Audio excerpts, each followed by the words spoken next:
您好，我是光启社的社长马绍阿基，欢迎您收看这一周的教宗新闻罗马主场 Rome Report。在新闻的首先，我们来关心梵蒂冈教廷在最近颁布了论述牧民皈依的训令，希望能够重新定位堂区的角色。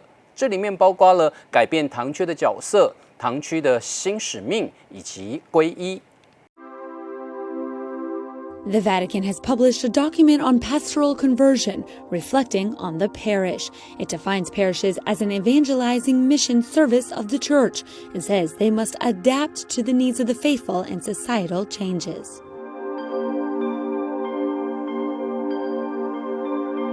The document says the parish was created to bring the gospel and sacraments to the people of God, but the current model is not working. This is because the digital culture has expanded geographical borders and merged languages and cultures, so parishes are not being used as before.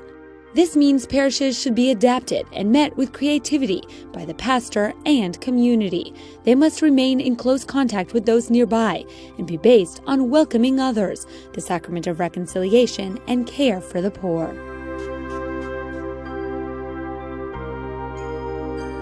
The parish mission should be characterized by communion and unity, something Pope Francis has spoken of before. Le nostre parrocchie sono invasse da tante iniziative, dove spesso però non si incide in profondità nella vita delle persone. Anche a voi è affidato il compito di ravvivare, soprattutto in questo periodo, la vita delle nostre comunità parrocchiali. The document instructs parishes to teach parishioners how to listen and pray with the gospel so that it can spread and be communicated to others. Additionally, there should be ongoing catechesis to help Catholics foster a personal encounter with Christ. Human relationships should be also cultivated creatively, which leads to dialogue, solidarity, and openness with others.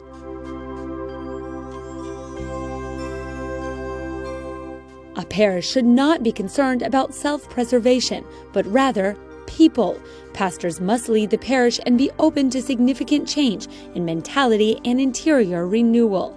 They should help the laity realize their role in carrying out this mission as well. Parishes cannot be closed or joined together simply due to a lack of clergy, financial problems, or other temporary problems. Bishops must write a formal decree explaining why any and all parishes must close. These instructions are a call for parishes, parish priests, bishops, and laity to respond to the changing world and one's vocation as a Catholic. 面对新型冠状肺炎的疫情仍然在世界各地扩散，主业团的监督范康仁蒙席最近透过影像与抗疫前线的医疗专业人员会面，并且倾听他们分享动人的故事。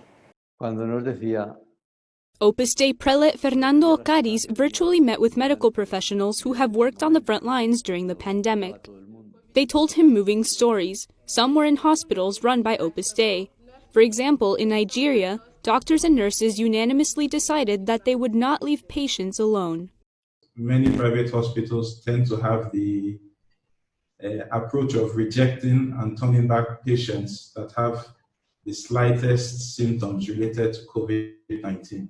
Los que hemos cuidado aquí Those we have cared for here were those excluded, those who in other centers did not find a place. They were very old people, those with advanced cancer, people with Alzheimer's. We also learned how to tell what they wanted, from listening to a particular type of music to eating ice cream or even a plate of amatriciana pasta, which wasn't difficult to find in Rome. We already have 4 patients who have recovered, one of which is 97 years old, another 91, another 76 with diabetes, and the 4th person is a 27-year-old boy who celebrated his birthday at the Solidarity Hospital a few days ago. In Spain, a doctor suddenly found herself in the eye of the hurricane. She highlighted the generosity of professionals, regardless of their religion. From a medical point of view, when we couldn't do anything else, we realized we could do more in a different way. We often dried tears, said a few comforting words, and reiterated the messages their families shared with them by phone. Fernando Ocaris thanked them for their actions to respect the dignity of each patient until the final moment of their lives.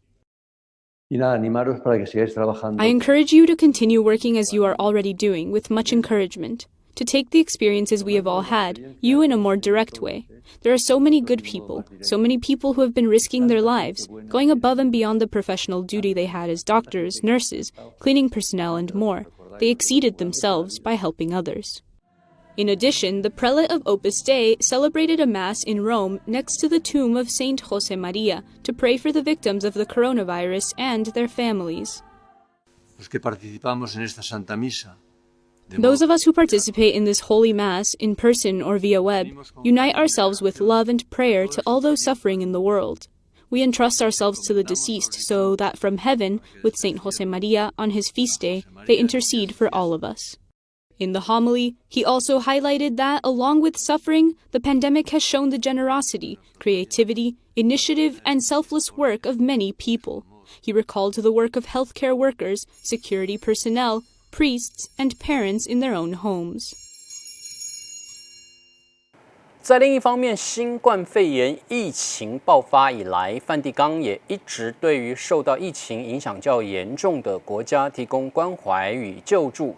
为此，教宗方济各也成立了梵蒂冈应对新冠疫情委员会，而这个委员会隶属圣座促进全人发展部。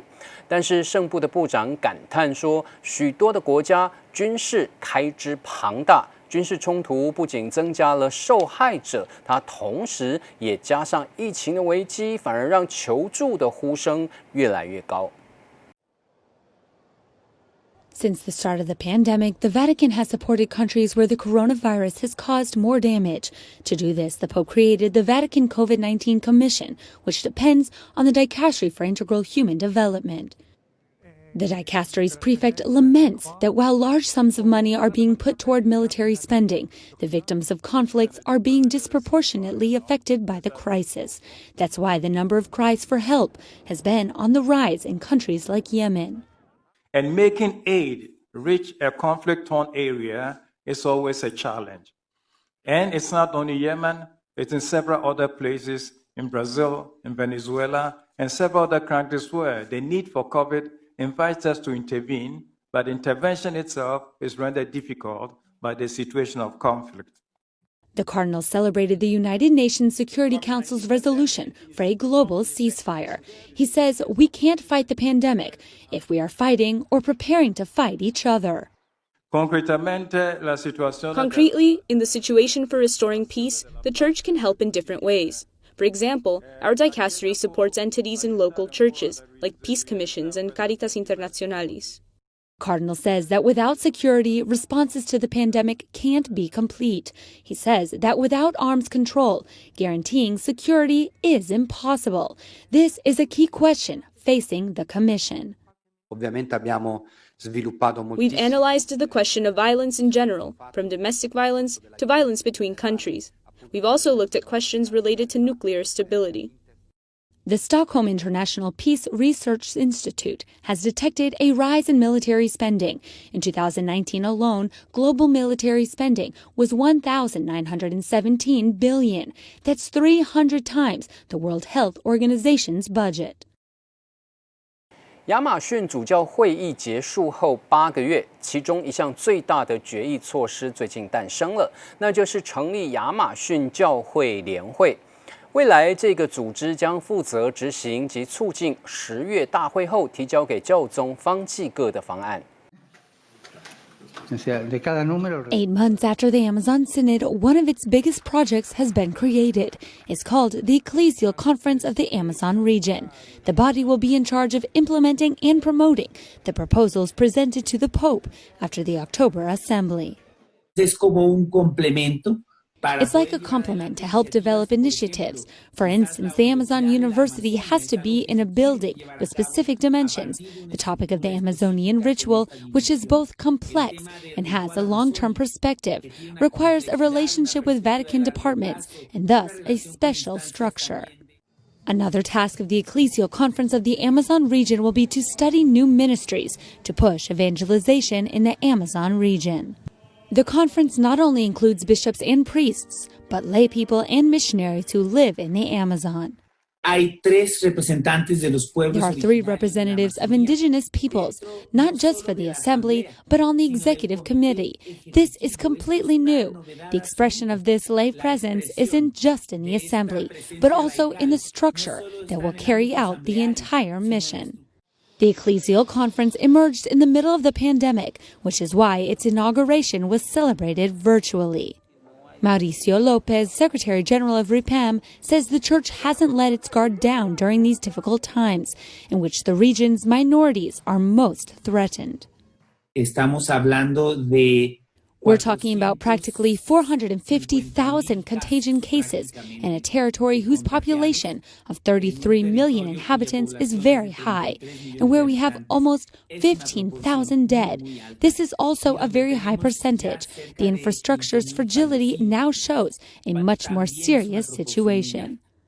He also highlights that the Ecclesial Conference of the Amazon region will not replace the work that RIPAM, Selam, and CLAR have done for years. He says synodality is one of the most important aspects of the evangelizing mission of the Amazon. 最近几年处理天主教会神职人员性侵案，其中一大问题是，当受害者向主教投诉时，主教不知该如何处理。为了避免这个情况，梵蒂冈推出了6种语言指导手册，解释主教应该如何处理这一类的问题。One of the problems of the abuse scandal by clergy in the Catholic Church is when the victim tells the bishop what happened and he doesn't know how to proceed. Therefore, time is wasted that could be used to find justice for the victim, and poor decisions are made that compromise the validity of the process. To avoid this, the Vatican published this manual in 6 languages to explain how bishops should act. Many times they ask us, what should I do? That is why we thought and had been asked numerous times to make a practical guide for a bishop or superior who has to manage this problem, so he knows how to proceed and what to do in the different stages. The steps were known, but the attitude in which they are put into practice is more important. For example, every complaint should be investigated and the victim asked to also report to the police. If the accused cleric is found to be committing abuse, the bishop must also report him to the police. The accused member of the clergy should not be transferred to a different city or parish. The victim and his relatives cannot be asked to remain silent, and they should be updated on how the process is going. We cannot leave victims in the dark. We must inform them on how the process ended. If not, it is a lack of respect for the victim. Charles Scicluna is one of the text's main authors. The document was requested by bishops from around the world who attended the February 2019 Summit Against Abuse in Rome, organized by Pope Francis. 新闻最后带您来听智利公教合唱基金会最近号召全球各地的信友一起在网络上合唱万福母后颂，一共有来自33个国家450人献唱这首圣歌。The Chilean foundation Canto Católico have released their version of the Salve Regina online. The hymn was sung by 450 choir members from 33 countries. Salve Regina.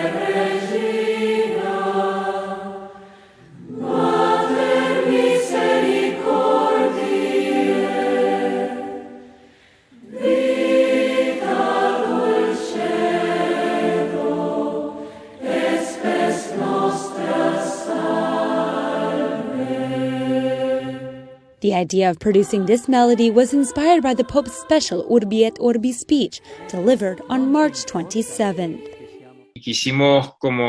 We wanted to invite everyone who wished to unite their voices with heaven and entrust themselves to the Blessed Virgin. So we chose this song. Salve Regina. Salve Regina's lyrics have been attributed to Bernardo di Claraval, but the melody was composed in the 13th century. Elena Maracchini was chosen to be the soloist for this version of the song. She explains while Salve Regina has a simple melody, it's technically difficult to execute it without breaks. It is easy, but when you want to maintain a consistent depth of tone, without breaking between consonants, vowels, syllables, and making slight inflections, joining phrases that you did not want to cut, it becomes complicated.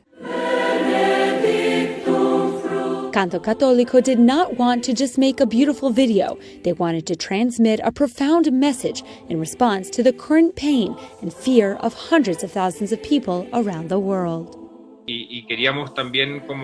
We also wanted to share that feeling, that pain, that can only be understood from the cross. We, as Christians, give meaning to that pain. We are suffering and are having a hard time, but it is to be able to leave it in the hands of God, to look back to Him so that He may give us hope in this difficult moment. It was impressive. I came thinking only of my own part. Then, when I watched the entire video, without knowing what happens next or the final result, it was like a shock. Wow, how impressive. In addition to songs like this, the Canto Católico Foundation has materials on the role of music in the church on its website and on its YouTube channel. Their idea is to help people meet God through singing in church or on social media.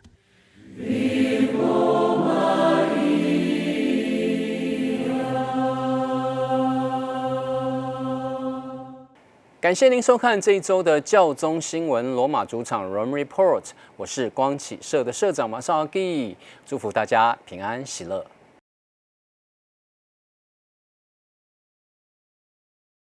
嗨，你好，我是黑幼龙。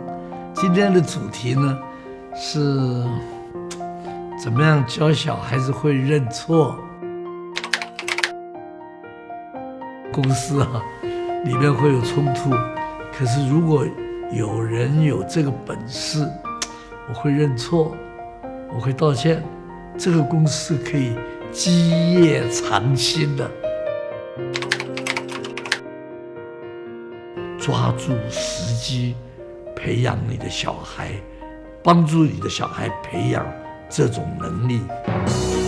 慢养，做不操心的父母，养育更优秀的孩子。光启社需要您的支持与赞助，可使用邮政划拨汇款，收款户名财团法人光启文教视听节目服务社，邮拨账号00035511。本节目由光启社媒体福传以爱还爱影音工程计划赞助播出。2020年耶稣会士南怀仁传需要您的支持与赞助，请扫描影片中的 QR code 或电洽0227712136转200。您的支持是我们继续前进的动力。